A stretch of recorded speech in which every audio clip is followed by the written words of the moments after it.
because there may be great value for individuals meeting one-on-one with staff to get a better knowledge of their own individual situation.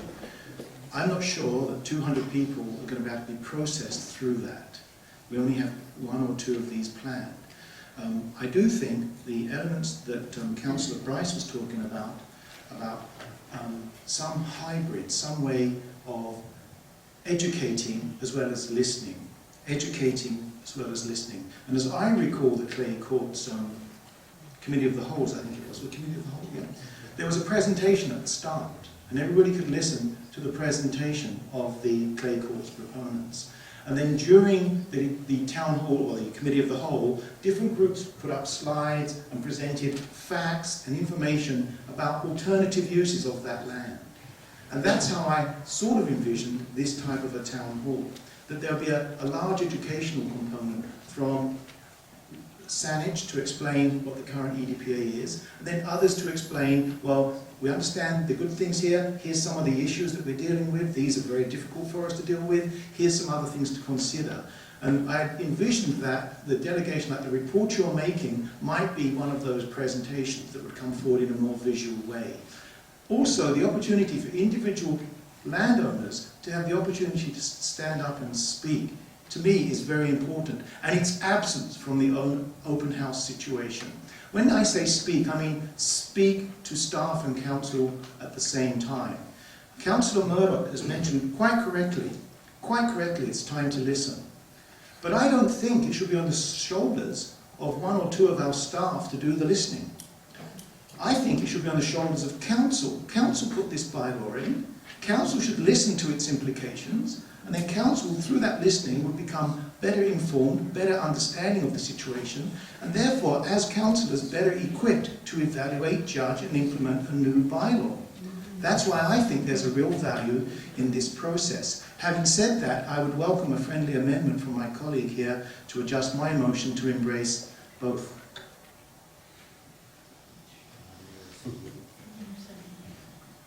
But I don't think we fully understood. What I've heard is for and against on your motion. Right. And so people have directly spoken against it. That's why I think it's difficult to support. Okay, so then we can call the question on my motion and then have a subsequent motion. Yes, I'd like to actually hear from Councillor Randolph and then Dermot again. Councillor Randolph, please. Thank you, Mr. Mayor. I want to say that I've got a lot of experience around BC Healthy Communities and town hall meetings. And some of the comments my colleagues have said is exactly what happens. The quiet people will not stand up because they'll feel intimidated. So what we need is a hybrid. I believe that we need to have open houses where, you know, they might not be part of your 2,000 people. They might be, you know, some very quiet people that just don't understand and they want to talk one-on-one. And then there is, you know, the whole idea of a town hall meeting. But I think it has to be a hybrid. I know that town hall meetings, what happens a lot of the times is the angry people get the loudest voice and the quiet people don't get up because they feel intimidated. Councillor Dermot did describe how we went through the Clay Court situation. We got all the information and whatnot, and that was Committee of the Whole, and we booked a big venue, and we've done that in the past. We did it with the Cedar Hill Golf Course Clubhouse Restaurant. So this is something we've done where we want to listen to all the issues before we start looking at some of the amendments. But I think these, the things that are listed in this report will only add to some of the issues that could come up. So I agree that we need a hybrid of some sort, and I don't know what the hybrid is. It might be both. But I'm just telling you, town hall meetings tend to be very intimidated for some people. So. Councillor Sanders, I apologize, I wrote down the wrong initials. Go ahead, please. Wrong initials. Thank you, Mr. Chair. I will speak to this, and I won't be supporting the motion either, because I do believe that also there needs to be a hybrid. The Clay Course was quite different. It was a committee of the whole, so we were looking at a development proposal, be it a sports, recreation application. It was a development proposal, so it's quite different than this. We're looking here at a bylaw amendment, but we're also looking at an education piece. And I think that is the education piece that's missing. This bylaw was approved 3 years ago, so it's been in the works for some time. So it's time to go back to the people and have them understand. It was also 6 years in the works before it came to council. I was looking at all minutes, and Councillor Bryce, you were chair of the Environment Committee before I was chair of the Environment Committee, so you know how much work we put into it coming forward. The open houses we had at that time were a long time ago. So we have a different audience here that some participated in the open houses, some did not. So I think there's a time that we need to do an education piece for people to come and to listen, and interact with staff. As councillors, we can be there. You can be there because you're now chair of the Environment Committee. You'll feel it all. So I think we need to do that. We need a hybrid, and then we certainly can also have a time where the public can speak to us. But I think they also need that time, that quiet time where they get to have a one-on-one. I think of the process that we did through Panama Flats, which was absolutely excellent. More than 200 people went through there, and they did it at Northridge School. They had the boards up and such. Another one I remember was the trail standards. When we put those through, and we absolutely packed the room at Perks Arena, and hundreds of people came out to look at trail standards.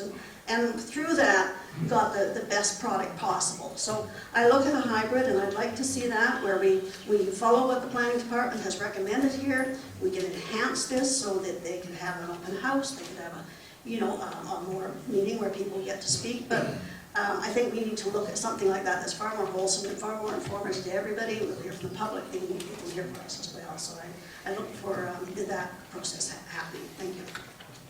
Before I call the question, Madam Clerk, could you read back the motion one more time?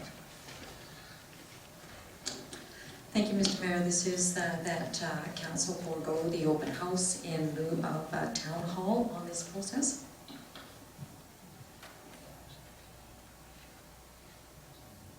Does everybody understand the question? I'll call the question. All in favor?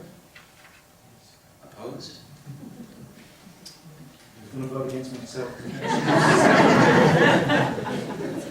Councillor Haynes was in favor, everyone else was opposed. Motion fails. Councillor Plant. Thank you, Mr. Mayor. I'd like to make a motion that arrives directly out of our previous conversation, and that Saanich can proceed with its 2 open houses as well as have a town hall meeting at an appropriate venue that will allow for both questions and answers and education about the EDPA. Second. Thank you. I consider that motion to have been arrived at as a result of the conversation and do not need to speak to it. And this town hall is going to have councillors in attendance, and everything will be on the record, and the public will be able to speak about their properties, and we will be able to then revisit the bylaw with respect to the issues that our members of our public, our citizens have with respect to the existing bylaw. Correct? Thank you, Mr. Mayor. I would think so. I suppose that the only question would be, I would hate for that meeting to happen between the 2 open houses, such that any decisions were made before that second open house happened, in case there was more input coming. So I would be hesitant to say that at that meeting we would arrive at a decision. I think that would be your agreement with that. Okay, thank you, Mr. Mayor.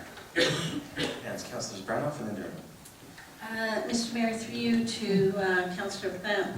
So are you moving all these recommendations plus highlighting number 2, which is the 2 open houses, as well as the town hall? Because there's a lot of things in this report that I think is supportable, like the letters, for instance. Yeah, thank you, Madam Mr. Chair. Thank you, Councillor Brown. I'm going to be really blunt with you. I sat down at 2 minutes to 7, and this was on my desk, and it was the first I'd seen it. So it's very hard for me to answer your question.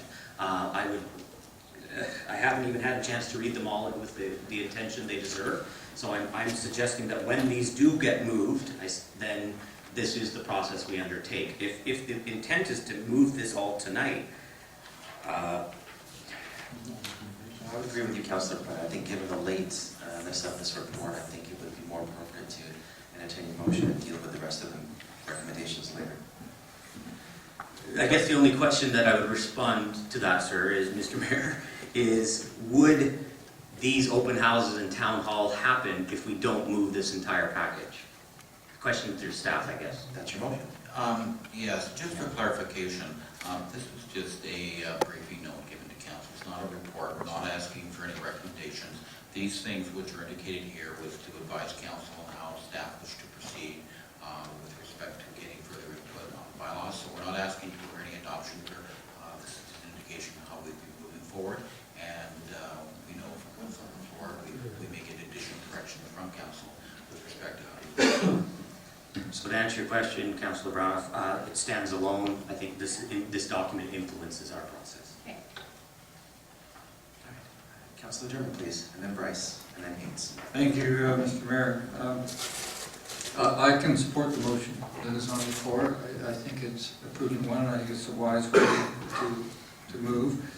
I think the nature of the motion is that we have received the heads up from staff as to how they would like to proceed, and council is simply sending back a reply saying that we would like staff to consider or to include the option of a town hall meeting in addition to the open houses, and council staff will be so directed.